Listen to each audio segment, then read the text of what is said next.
All righty, let's get started. Hello, everyone. Thank you so much for joining us on our How to Go Solar Plus Storage webinar today. It is May 6th, which I was genuinely surprised to learn this morning. I really thought it was May 5th all week. So hope you guys are a little bit better at looking at calendars than I am, but thank you all for coming. And I hope we can get some questions answered today. Okay.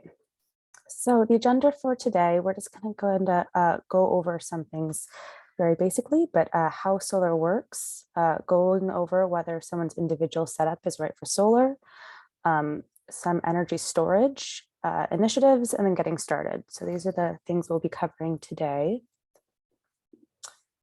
Solar Oregon. So my name is Kate Henry. I'll be the presenter today. Solar Oregon is a 40-year-old nonprofit. We work based on education, outreach, advocacy. We're just trying to get the word out there about solar and how wonderful it is. We have a couple different programs we offer. So How to Go Solar, which is obviously you found your way here. We give solar tours. So that's kind of looking at homes and different, maybe commercial places that have gotten solar. We also have a solarized campaign, so that's different communities going solar together, and then we offer peer-to-peer education. So those are just kind of some basics of what we do. We are a members-based organization, so if you like what you see today and want to become a member, please join us. We also accept any and all donations.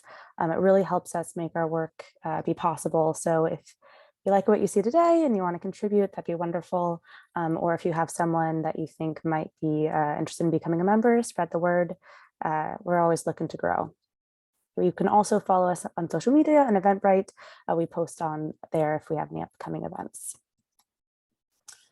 So we also work in a partnership with Energy Trust of Oregon. So they help us make our work possible. They are an independent nonprofit. So they provide access to providing access to affordable energy. They're all about kind of working with both residential, commercial, really anyone and everyone who's interested in going solar, but also they have some other renewable practices that they're interested in. If you're under the Energy Trust umbrella, they're a really wonderful organization that you can utilize. Okay, so today we're using Zoom. So there's a couple different components I want to point out. We've got the lovely chat feature, which I'm sure folks are familiar with. If people want to use that to introduce themselves, it's really wonderful. We do ask that any questions get put into the Q&A section of the panel down there, and we'll answer those all at the end. So if you have questions that come up, just put them in the Q&A. We'll answer all the questions at the end of the presentation. We also use a polling feature, so that's something that I'll do right now.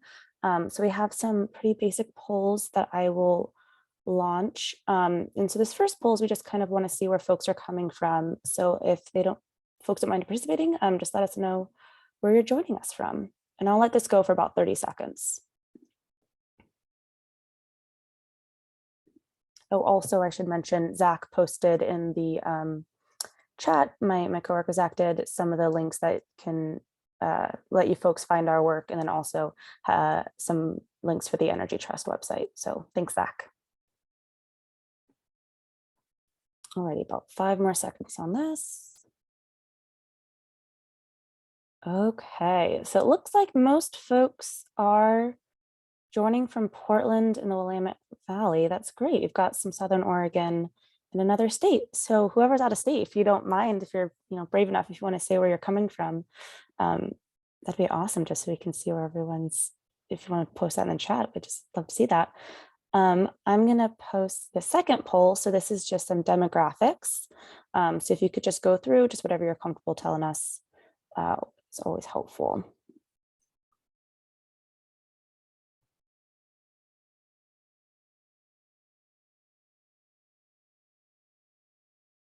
So there's some question about the links. So those were posted into the chat. So you might have to scroll up a little bit just to see those, but they should be in the Zoom chat. Okay, I'll give about 5 more seconds for this. Perfect. All righty. And then we have one last poll that I'm going to do, and this is for Energy Trust. We just kind of want to see where folks are coming from, what their level of understanding of some of the incentives that are offered coming into this. About 30 seconds for that one too.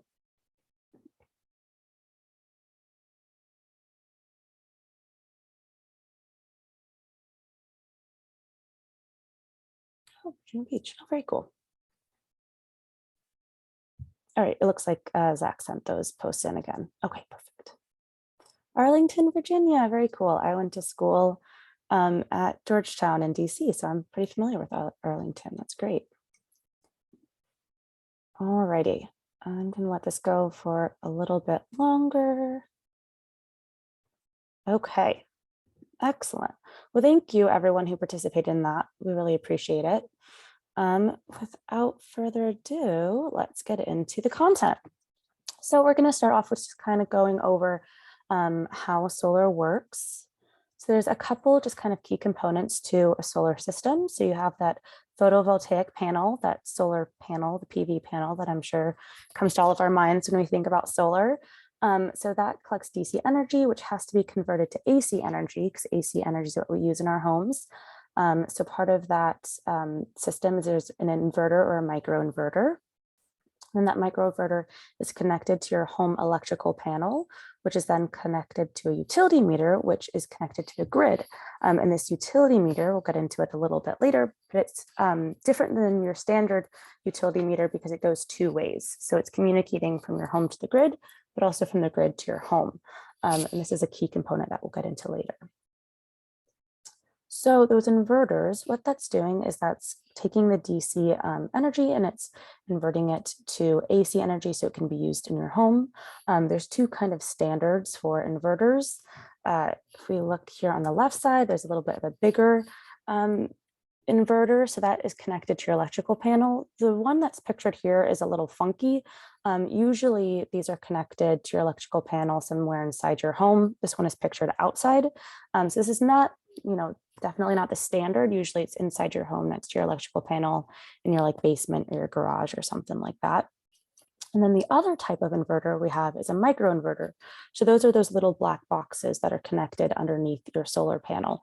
So the key difference here is with your standard inverter that's connected to your home and with the microinverter that's connected directly to the panel. And it really is up to your preference. And when you go over your system with a solar contractor, which we'll get into later.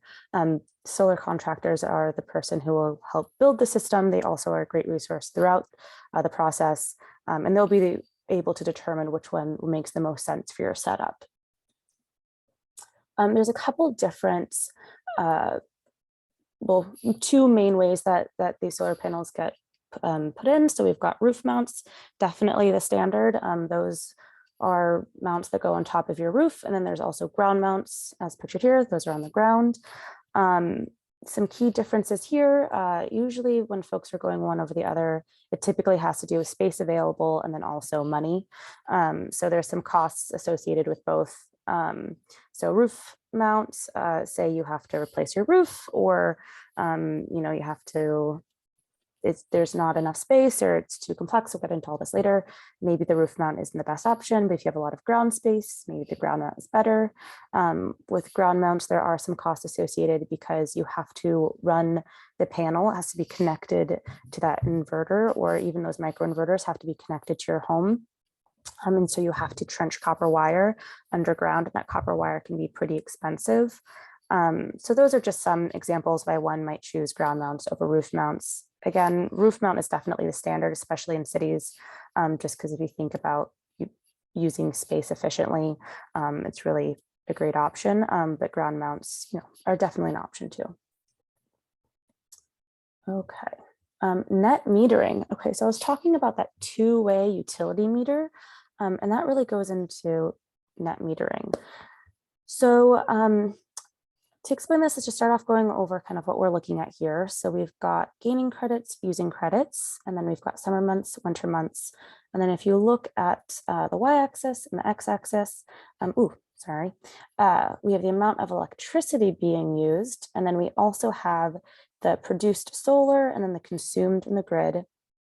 Then we've got the net metering credits earned. And then over here, we have that replicated with the amount of electricity in kilowatt hours, and then the produced solar consumed grid.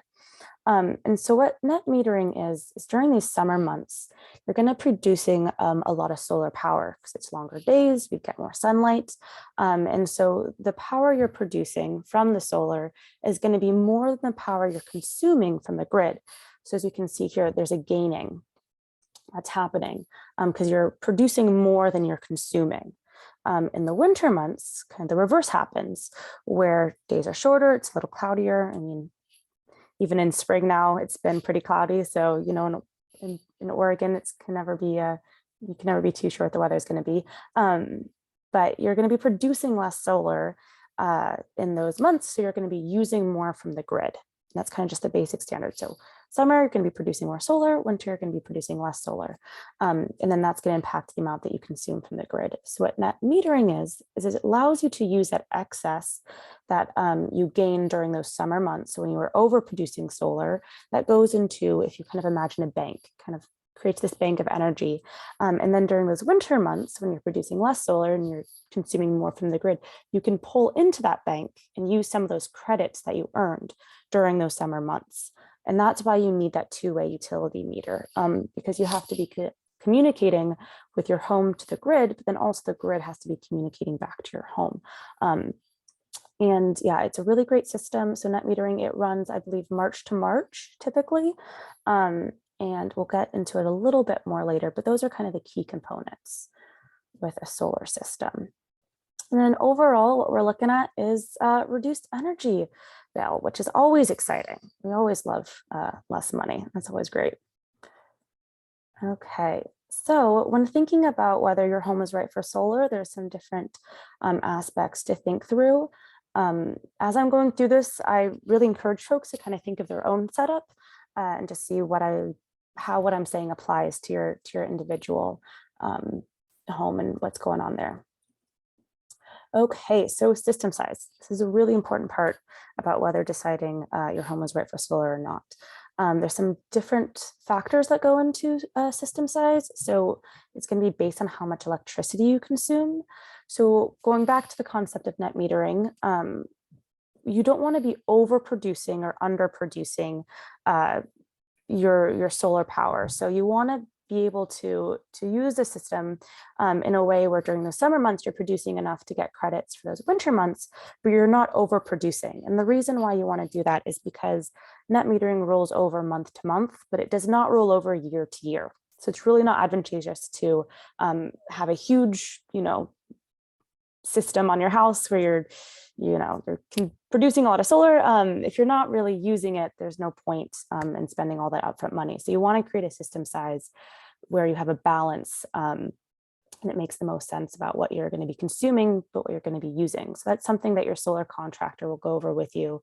They'll look at how much electricity you typically consume over a year and kind of what that's going to, and then create a system that makes sense for you.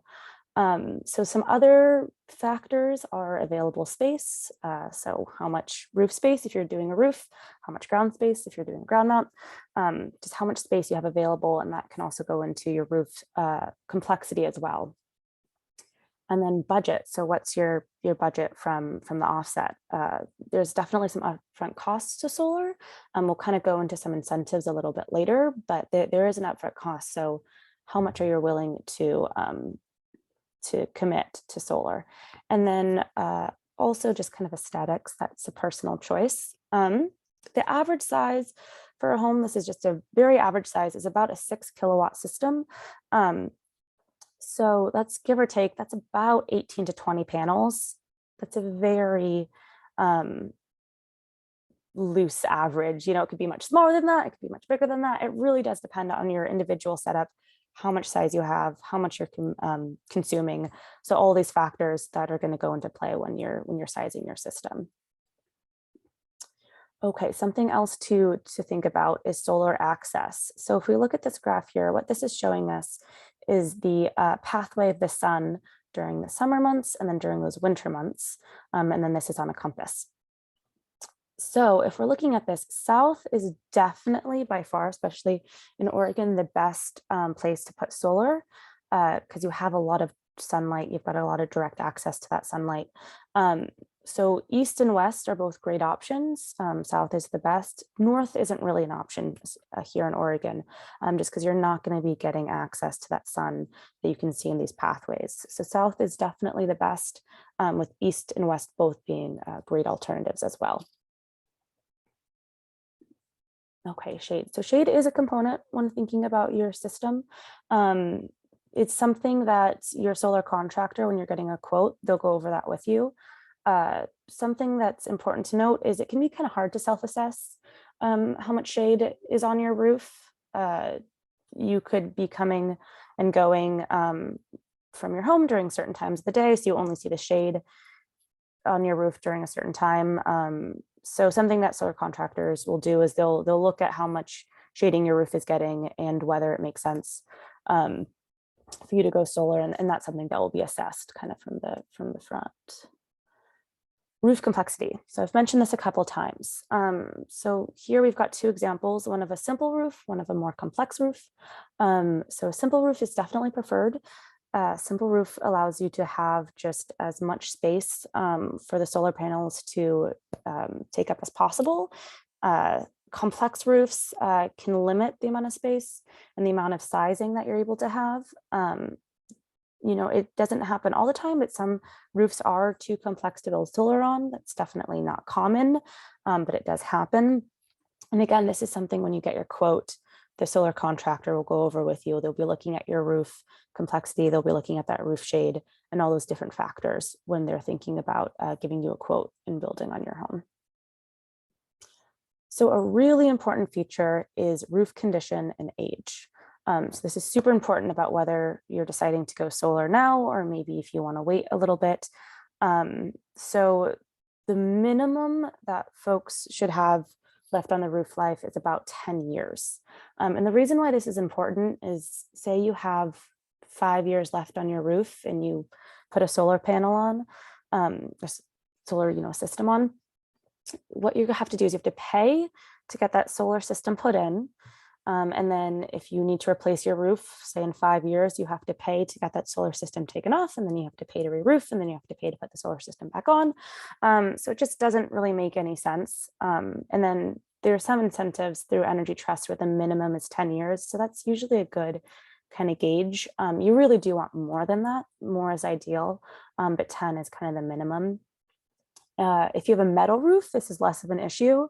And then asphalt, definitely you want to be looking at that roof life. And again, this is something that you'll go over with your solar contractor. They'll ask you all these questions just so they can kind of assess and see what they're working with. But yeah, 10 years life is the minimum. So another important feature is the roof structure.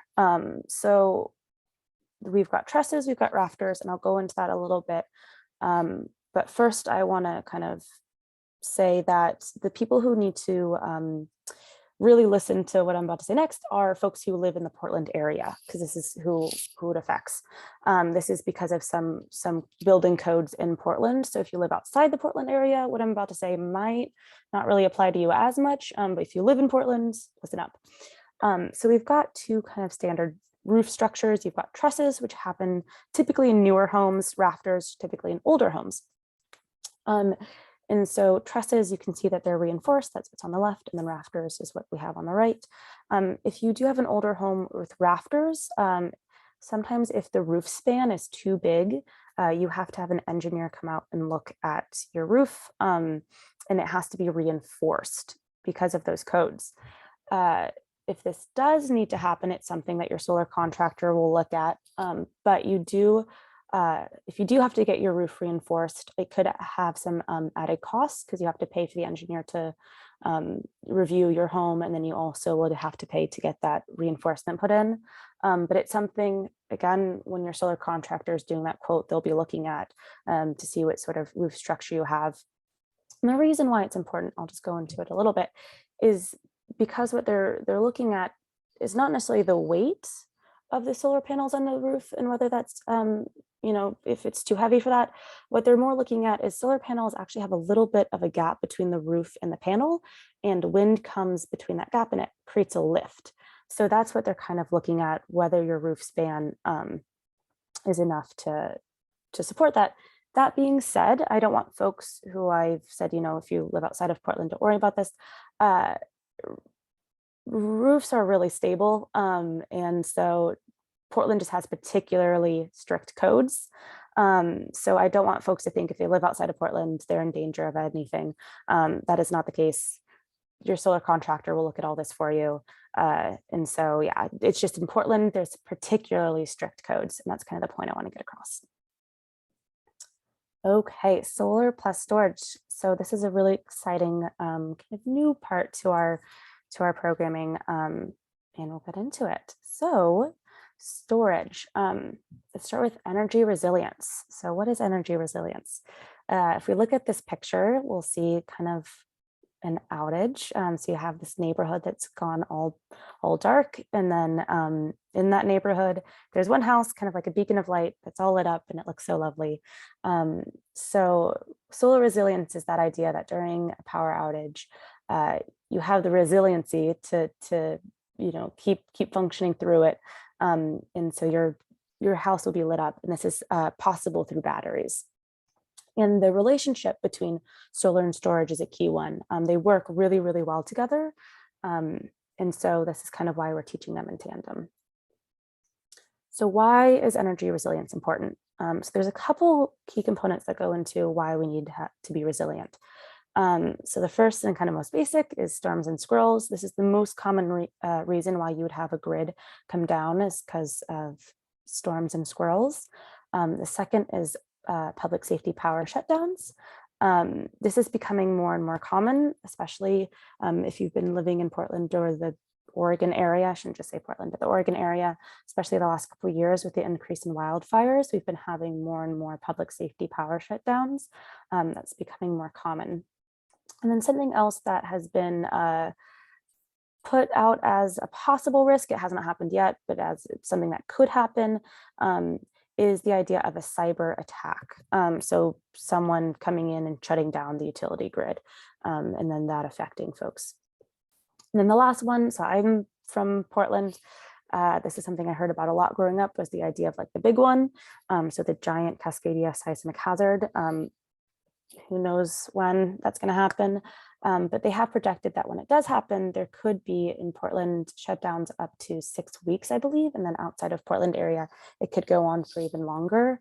So like, yes, it's this idea of like, if and when this happens, there's not like a set time, but when it does happen, it's going to have pretty drastic effects on life and on the utility, definitely. So those are just kind of some basics, reasons why resilience are important.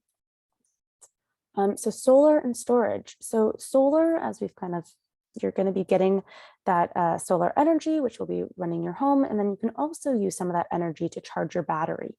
And so that's kind of why they work really well together, is you've got the solar system, which is getting energy, and then it's using that energy to charge the battery. And then the battery in an outage can be used to power your home. So those kind of working together is a really wonderful system. And then these are just kind of some different basic options that you have for battery selection. We are brand agnostic, so I can't say whether one is better than the other, but there's some good options out there, and your solar contractor can talk to you about what are some good options if you are interested. So something that's important to note when talking about having energy resilience is the idea of a partial versus whole home backup. So to get a whole home backup, it is possible, but you need multiple batteries. So one battery is enough to get you a partial backup, but to have a whole home backup, you'd have to have multiple batteries to do that. So a bit more cost and a bit more space. I mean, they're not huge, but it's something to consider. But yeah, there's sometimes a misconception that if you get a battery, it's enough to, power your whole home. That's not quite true. You'd need a couple batteries to do that. So this is just kind of an example of that partial. So one of those versus the whole home. And as you can see, the size, they're not like huge. They're not taking up a crazy amount of space. But yeah, you definitely need more batteries to do a whole home. And then system sizing. So this kind of is similar to when we were thinking about sizing the solar system for your home. Something that you need to think about when you're sizing the system for your battery is what needs power and for how long. So these two kind of coming into play together. So say you want to do a refrigerator, a couple lights, and an outlet. And then how long do you want to run those for? And then where those can be tilted, those two factors, is if you need to add more to what needs power, then they're going to run for less time. So an example is, say you live in a really cold part of Oregon and you want to add a heater, like a heating space. You could add more to what needs power, but that means that everything is going to be run for less time. So it's just something to think about when you're creating your system size. And again, you'll go over with your solar contractor, your utility, and see what you're putting the most energy into and what makes the most sense for you to be backing up with that battery, if you do decide to go that route. And then this is kind of what it looks like. So this is your circuit breaker, and then what's going to get added on is another little panel, and that's going to run those old circuits through the new panel. And that's just going to get flicked on if the utility goes out, and you can run your bit of your home, which is great. Okay, some incentives. So this is just kind of an important picture to look at. So if you look, what this is showing us is just kind of the overall trend of installing solar. So this is before incentives, but it's just kind of showing that there has been a downward trend of the cost of solar, which is just lovely. It just means it's becoming more and more accessible. So in 2010, it was almost double what it is now. And that's just really exciting because it's just showing kind of the growth of solar and how it's becoming more obtainable. And something that goes into that is incentives. So there's kind of three major incentives that we're going to be going over. There's a solar investment tax credit, solar and storage rebate, and then the Energy Trust of Oregon, which I kind of mentioned earlier when I was talking about roof life. They also have an incentive. Okay, so the solar investment tax credit, so that's 26%. You do have to be tax liable to get into that. If you have questions about the solar incentive tax credit, we can try to answer those, but it is something that you need to talk to with a tax professional. We are not tax professionals, so it's something that you'd have to go over with someone who kind of knows their tax stuff. And we know a bit about solar, but we're definitely not tax professionals there. And then the other incentive, so for the state, is a solar and storage rebate that can be up to $5,000. And then the Energy Trust, depending on your utility, is either $1,200 or $900. And then something that's important to note for these is for the solar and storage rebates and for the Energy Trust, those are incentives that your solar contractor will apply for on your behalf. So they'll do all that work for you. The solar tax incentive, that gets added in last, because that's going to be 26% off, the upfront cost. And that is something that your solar contractor won't be able to do for you. You kind of have to do with a tax professional. But that happens after they've done the pre-work for you of putting in these other incentives. So that's really nice. And then there's also a new program called Solar Within Reach. This is an Energy Trust program. You do have to be income qualified to be part of this program. And they have some different incentives depending on your utility. So if you have Pacific Power, it's 70 cents per watt, and that could be up to $4,200. And then PGE, it's $1.40 per watt incentive, and that can be up to $8,400. That's really exciting. So for the income gap for household of 4 is 106,944. I'm always bad at reading big numbers, which is silly, but I think that's right. So it's a pretty generous, income. Why can't I think of the word? Threshold, income threshold there. It's right on the page. But that's a really great incentive to try to get more folks into solar. And then there's also that solar and storage rebate. That's through the Oregon Department of Energy. So for solar, it's max 5,000. For storage, it's 2,500. And those can both go together, so you don't have to choose one or the other. You can do both. And so overall, that could cover up to 40% of costs or 60% of costs for an income qualified family. Okay, so what we have here is just kind of a sample budget for a PGE customer. And something I'd like to note is this is just for a 6 kilowatt system. This is just kind of a general basic average. It's kind of just showing you what it could look like. So we just kind of want to show you the trend of what some incentives can do for you.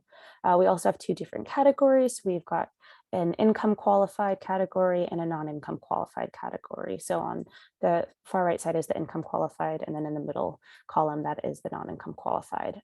So starting cost for both these folks is about $20,000. And then you've got that energy trust incentive that gets added. So for income qualified, that's $8,400. For not income qualified, it's $1,200. That's going to already bring that cost down quite a bit to $18,800 or $11,600. And then you've got that storage and solar rebates, and that's $5,000 flat, which is great. And so that brings the out-of-pocket cost to customer all the way down to $13,800 and $6,600. And the reason they're kind of broken up in this way is because all of those ones above the out-of-pocket cost to customers are ones that your solar contractors will be working on for you. And then the last one is that federal tax credit at 26% that gets added last. And it's one that, like I keep saying, you have to work on with a tax professional with, but that could reduce it even more. So for the non-income qualified household, it takes off $3,588. And for the income qualified, it's $1,716. And then if you look at those final costs for the non-income qualified, it's pretty much half the cost, $10,212. And then for the income qualified, it brings it all the way down to $4,884. So incentives are really important. They do a lot of good. And this is just an idea of what incentives could do for you. And then the other sample budget we have is for Pacific Power. So again, starting at that $20,000 project cost, energy trust incentive is a little lower for Pacific Power, but it's still really wonderful. It's going to be $900 for non-income qualified and $4,200 for income qualified. Bringing the net cost down to $19,100 or $15,800, and then you've got that standard $5,000 off from Odo on the rebate, and then again at the very end you've got that 26 federal tax credit. So that brings your cost down to $10,434 for non-income qualified or $7,992 for income qualified. So both great programs. Okay, so how do I get started? So yay, we're on to the next step. We already know everything we need to know and we're ready to move on.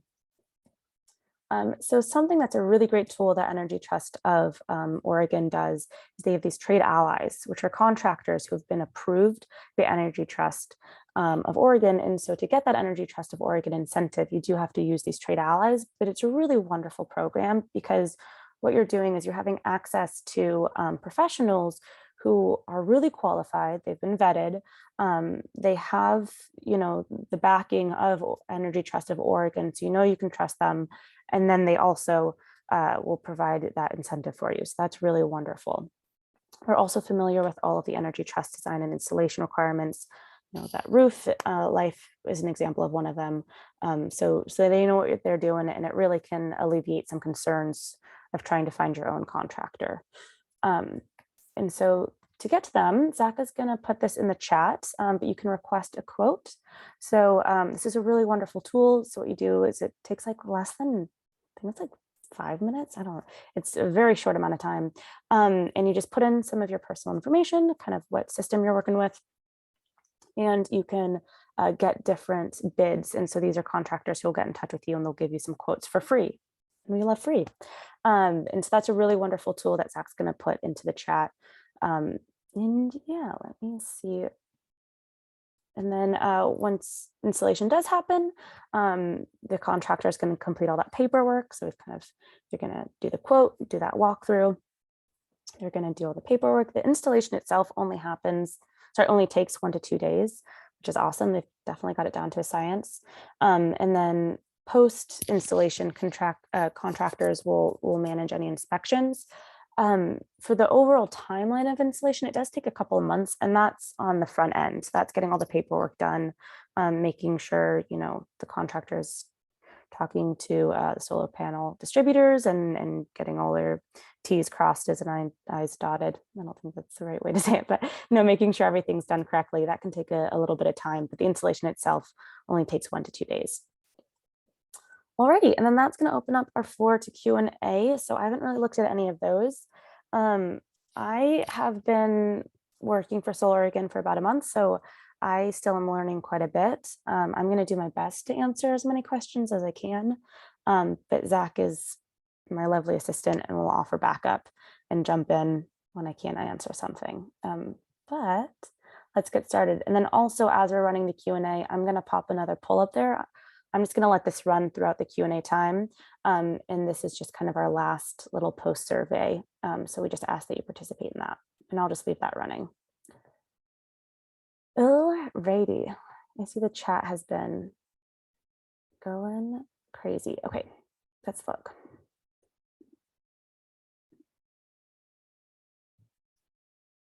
So we have a question here that says, do you have a list of local PV designer and PV installers? All the ones I found charge 40 to 50K for the install. I would say the answer to that is kind of going into the quote we offered.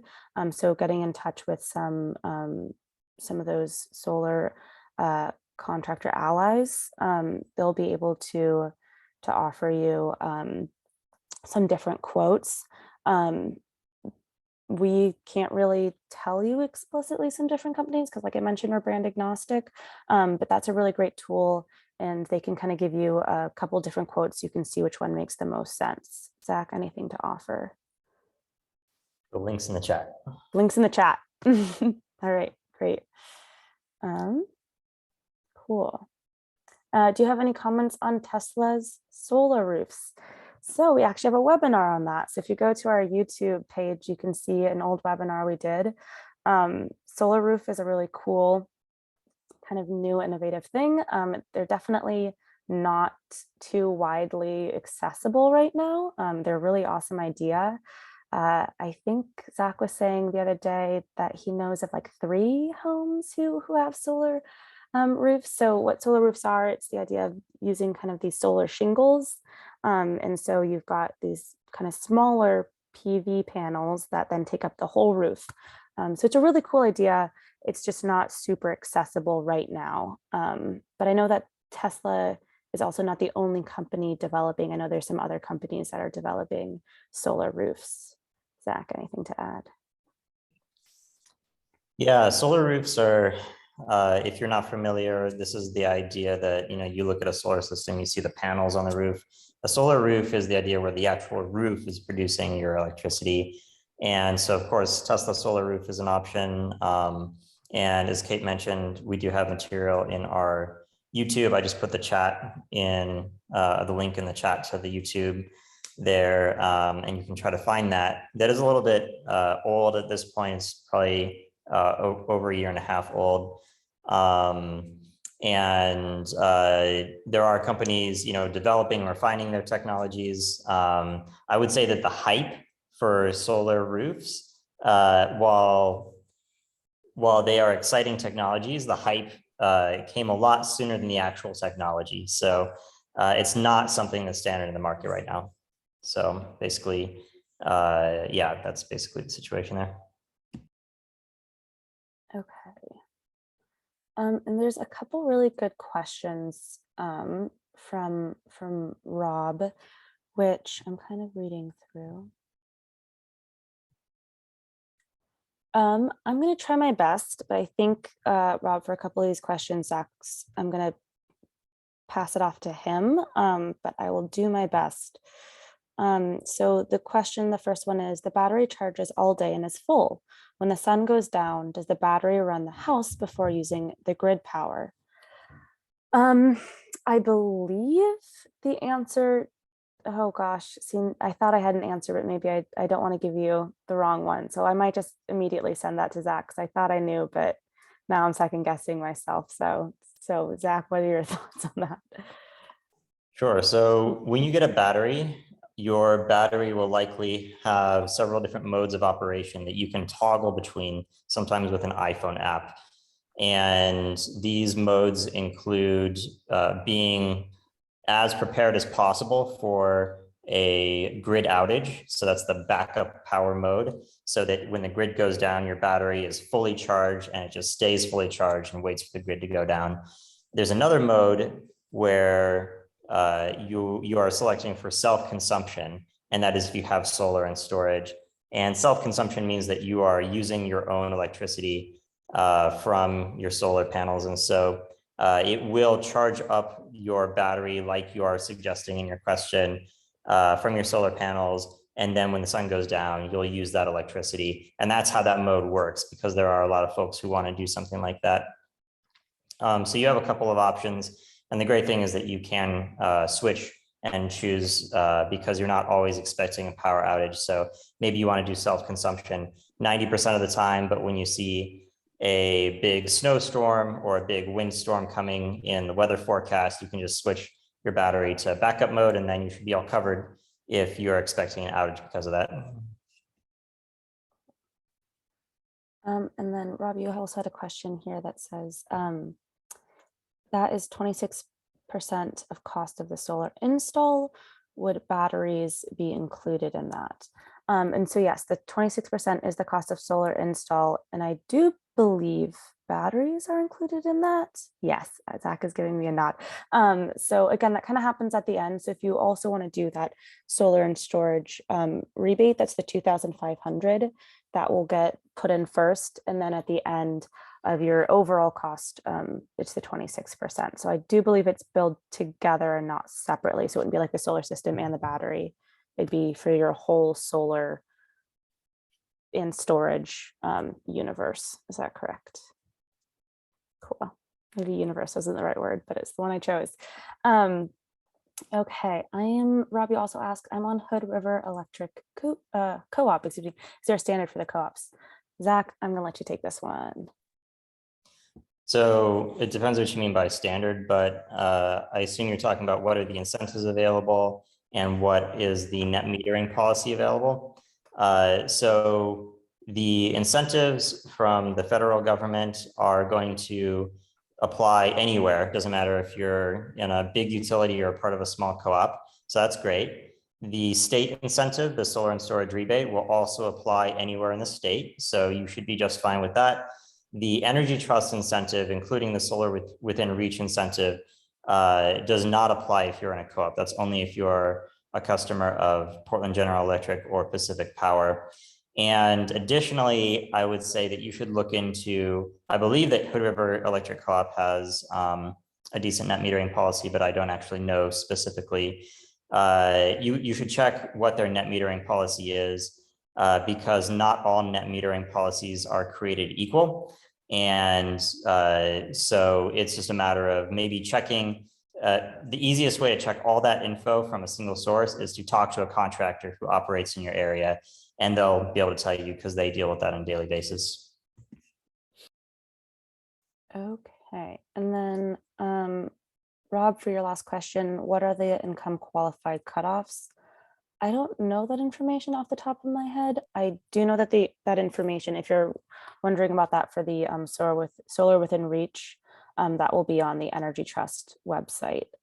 So I'm not sure if it looks like Zach's looking if there's a more explicit link that we can send you, but I know their website would have more information. Looks like you found it, Rob, but I just put it in the chat for anybody else. The solar within reach incentive page, you can find the income information on there.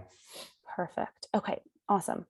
And then we have a question here. When working with a solar contractor, do they usually install the system and then the relationship is over, or is there a continued relationship like a rental?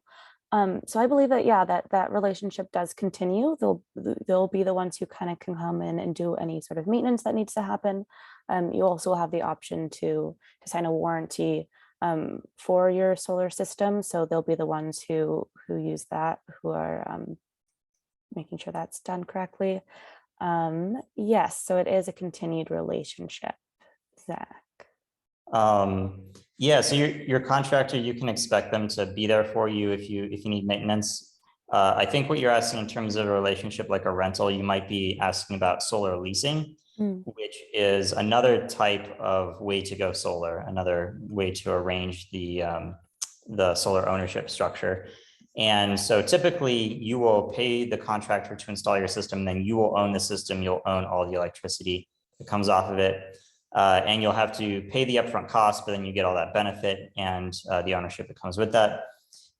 You can also find solar leasing options, which I think used to be more common in Oregon than they are nowadays. I don't see too many of them right now, but that doesn't mean they're not out there. A solar lease is where you won't pay any upfront costs. The company will come and install it, and then they technically own it and the electricity. And you get a little bit of the energy savings from your system, but a portion of the energy savings goes back to the company and pays off the cost of the system on their end. And then we have a question here.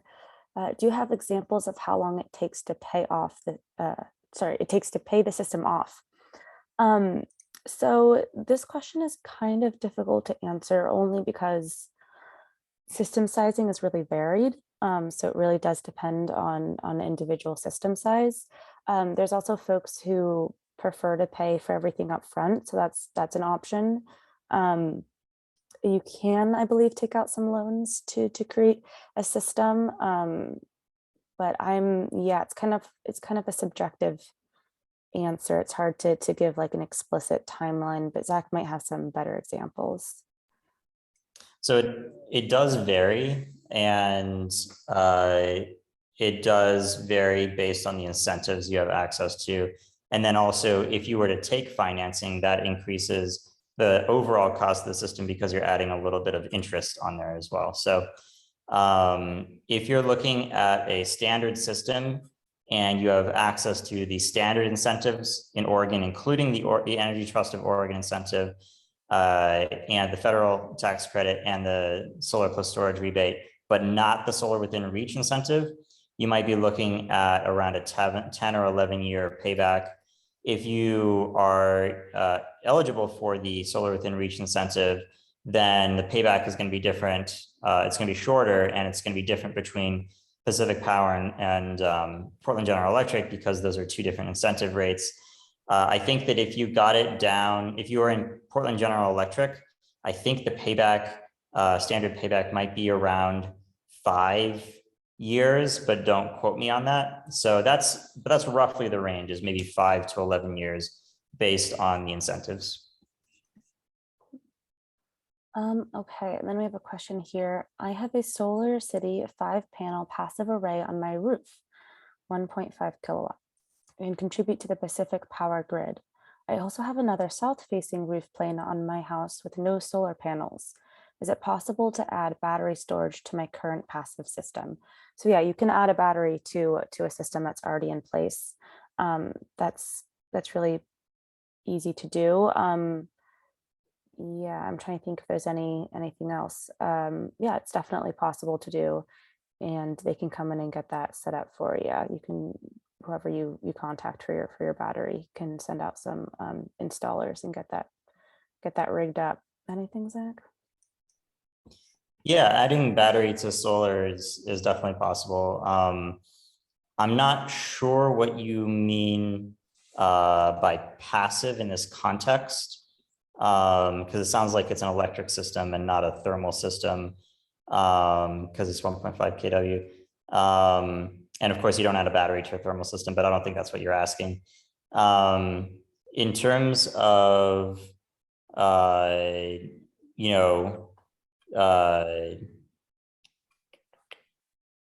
Solar City, I know that a lot of those systems are in the past were leased. So I would also just double check, is it a leased system or is it one that you own?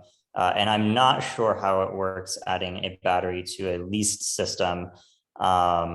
that's a bit of an edge case because there are fewer lease systems, but just check into the structure of the system ownership.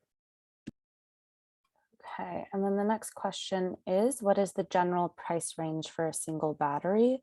And then just so folks know, we have about 4 questions left. So if folks want to stick around, we'll get through all these. So yeah, what is the general price range for a single battery? I don't want to say anything because again, I don't want to say the wrong thing. So Zach? Let's see, general price range for a single battery. It does vary. There are different models for you to choose from, and there are some situations in which you may run into extra costs associated with your site. So upgrading your electrical panel, if you don't have the breaker space, for example, to add a sub panel on there, or if you have to upgrade the feeder that feeds your home from the utility grid on the utility side of it. Those are not necessarily common, but those could be extra costs. If you're not looking at those extra costs, installation of a single battery might be, I've heard, around 16 to 18,000, very rough ballpark. And adding an additional battery on top of that might be around $10,000. So obviously not super cheap, but that is a general estimate of cost there. And then what is the lifespan of a typical battery? I believe it's like 30, 40 years.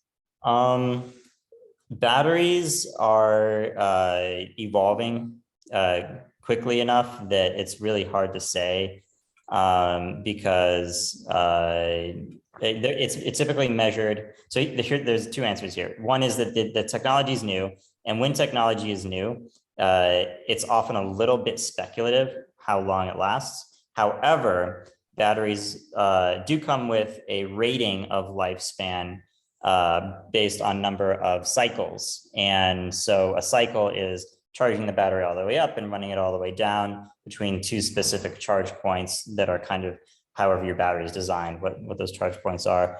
And so how you use your battery does affect the frequency at which you cycle, because if you are just keeping your battery as a backup battery where it's full all the time until the grid goes down, you're probably cycling less frequently than if you are on self-consumption mode and every single day you're filling it up with, solar energy and then running it down in the evening to use that solar energy.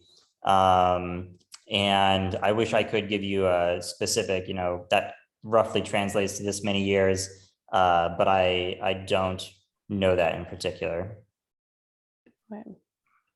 And then do incentives run out during the year, requiring people to wait for the next year to do the install?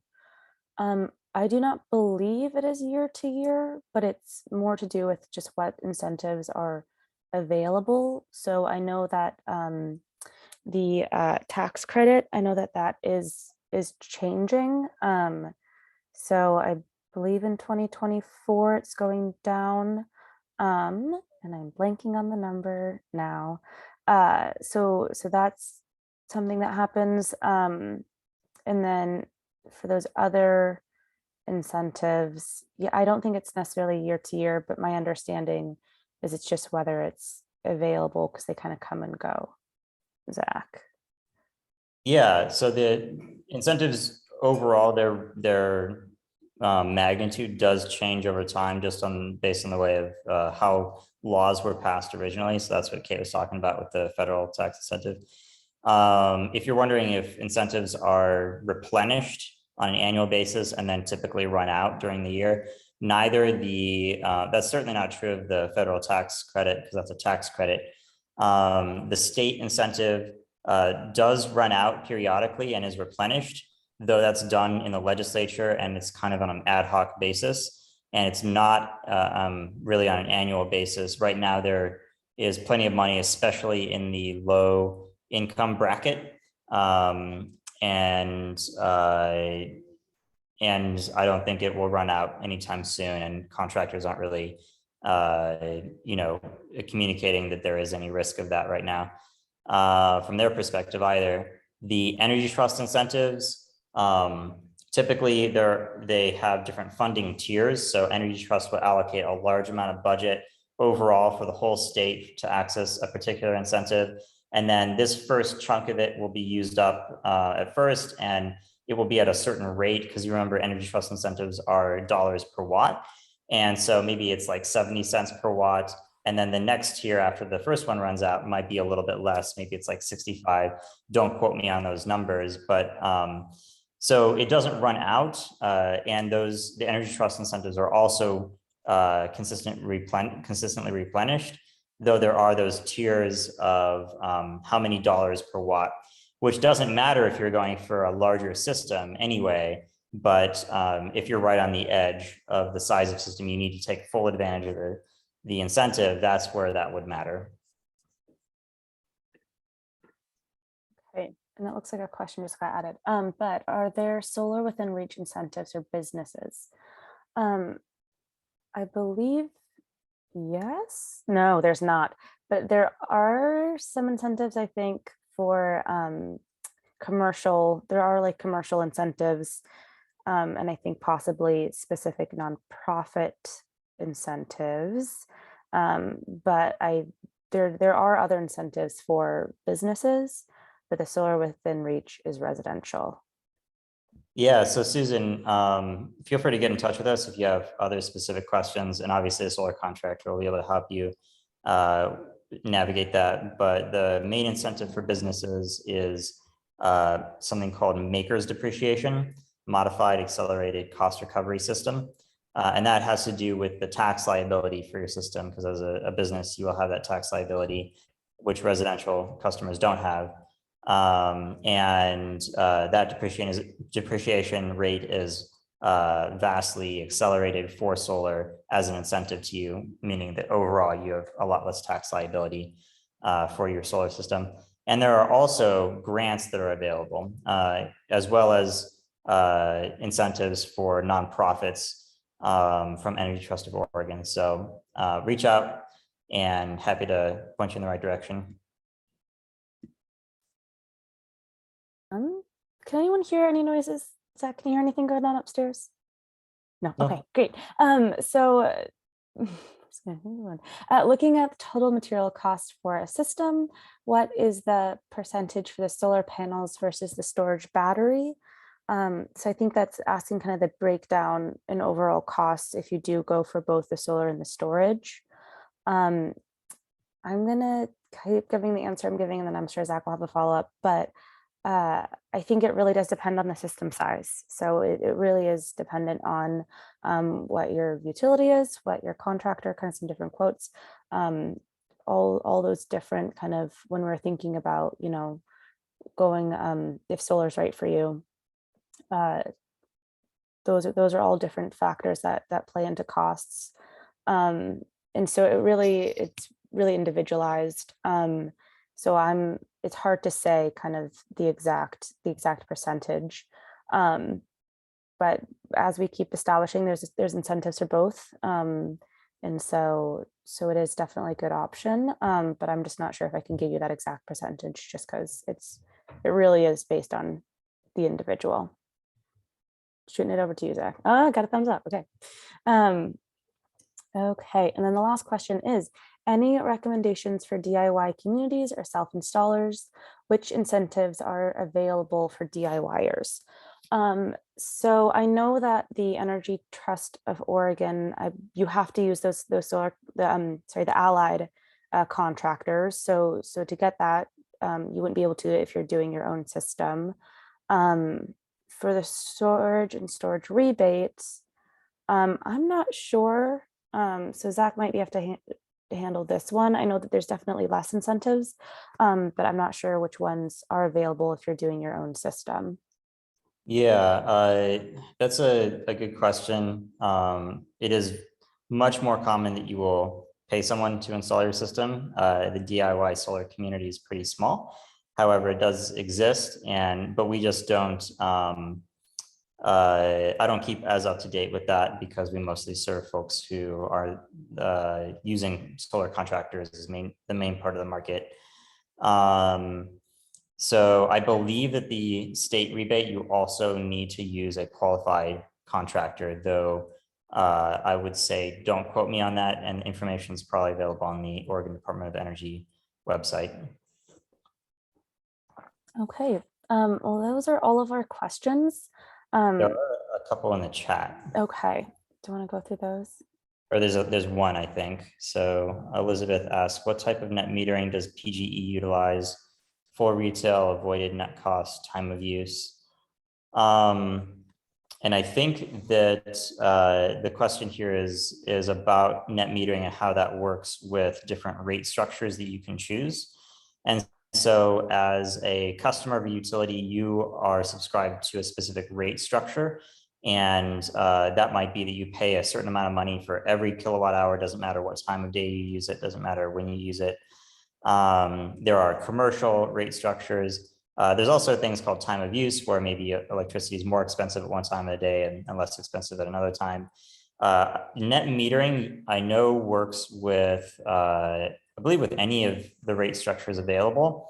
The thing is that time of use doesn't pan out very well for a net metering customer. And so most people just use their standard rate structure and don't choose a special kind of boutique one like time of use in Oregon, at least.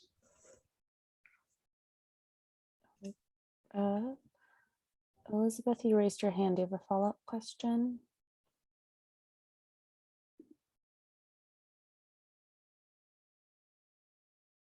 Okay, I'm not seeing anything come in. All right, I realized that I didn't put my email. Okay, Elizabeth, thanks.